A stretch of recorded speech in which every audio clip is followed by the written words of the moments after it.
Hello everyone, Miss Elizabeth here for First Congregational Church of Muskegon, our confirmation class for Sunday, March 14th, 2021. We are following the Progressive Christianity curriculum that our church has purchased, although I should let you know we do not own the copyrights to this material. We are in Unit 6, Peace and Justice. Our lesson 4 is all about a woman named Wangari Maathai. And she was also called the Tree Mother of Africa.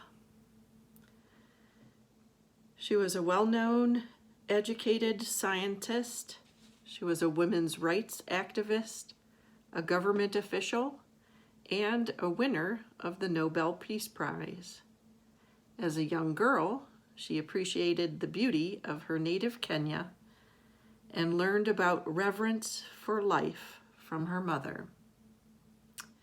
Some quotes by Wangari Maathai are these: "When we plant trees, we plant the seeds of peace and seeds of hope." Another one is, "Go plant a tree. Know that an idea as small as a seed has the possibility to grow into the tallest of trees. Work together." And the final quote that I'd like to read for you now comes from the Bible, Psalm 23. If you're watching our worship service later, that's the psalm, that scripture reading that the message is going to be based on. Psalm 23, verses 2 and 3 say this: "God makes me lie down in green pastures. God leads me beside still waters. God restores my soul."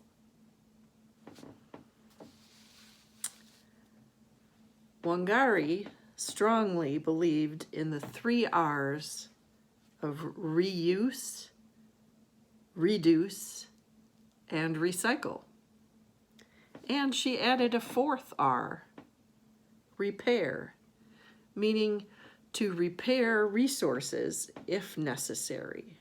And she encouraged everyone to look around during daily life to see what needs doing, and then ask, how can I help?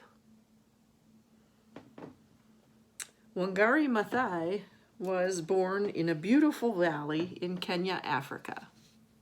Her mud-walled, thatch-roof house didn't have any running water or electricity. She slept on a bed made from wooden planks, topped with a mattress stuffed with leaves, ferns, and grass. The house was small, but it never felt crowded to Wangari because everyone was outside all day long. Every morning, Wangari went into the fields with her mother.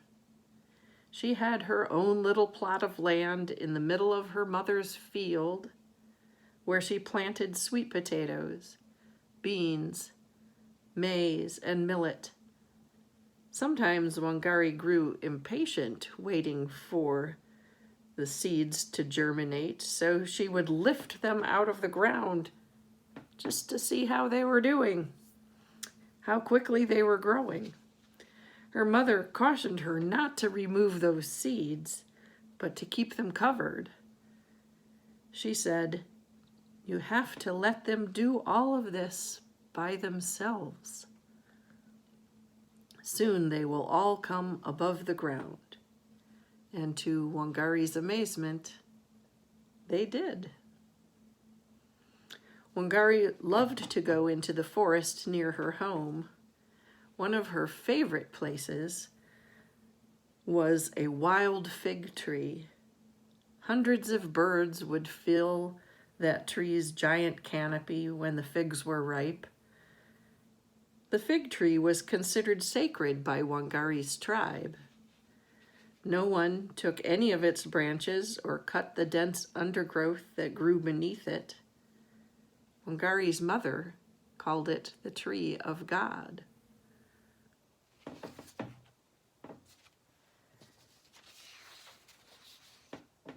Wangari worked hard to be a good student.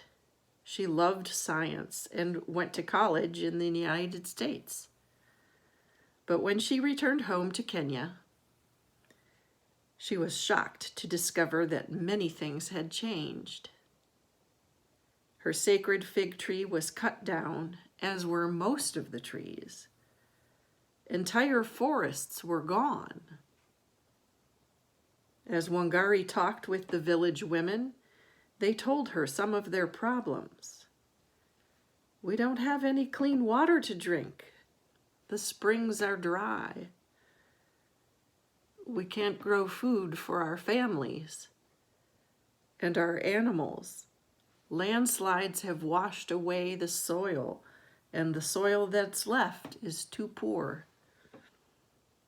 We can't cook our food because we don't have any firewood. Wangari listened carefully. She believed the solution to the women's problems was to plant trees.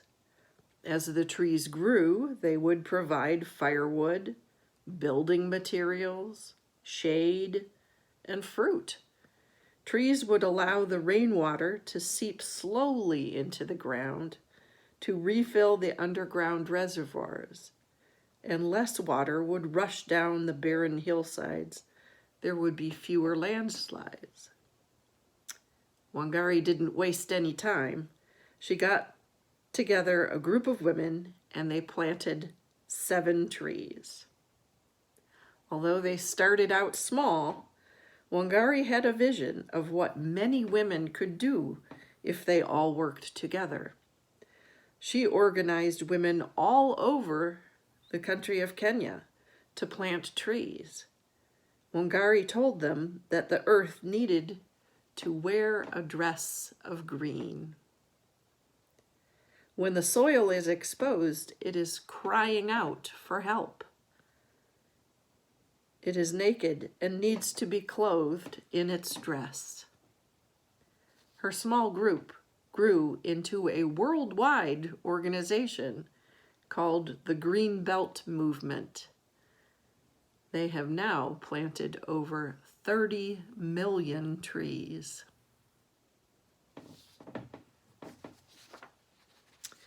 Wangari also fought for many social justice issues, including women's rights, fair treatment of prisoners, and reform in Kenya's corrupt government.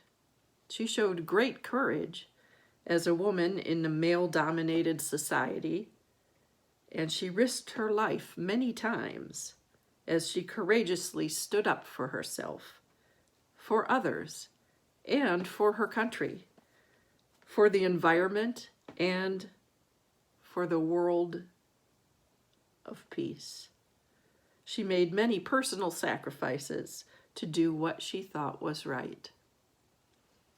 In 2004, she received one of the world's highest awards, the Nobel Peace Prize. Wangari made history as the first African woman to receive the prize. She was also the first environmentalist to receive the famous award for promoting world peace. What is the connection between world peace and a healthy environment?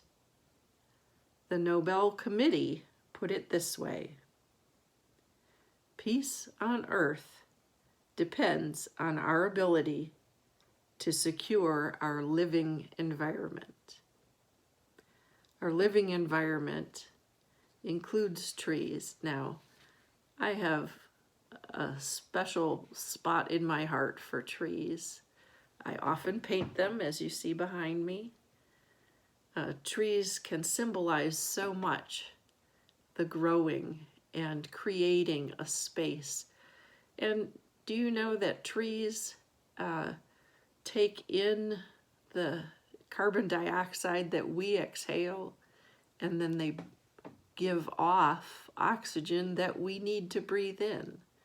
So they're a breathing partner for us on Earth. Think about that. There are so many ways that trees can help us symbolize peace, help us preserve and enrich our environment. And I'm hoping that this week you'll take a chance to visit a tree and say thank you. See you next time.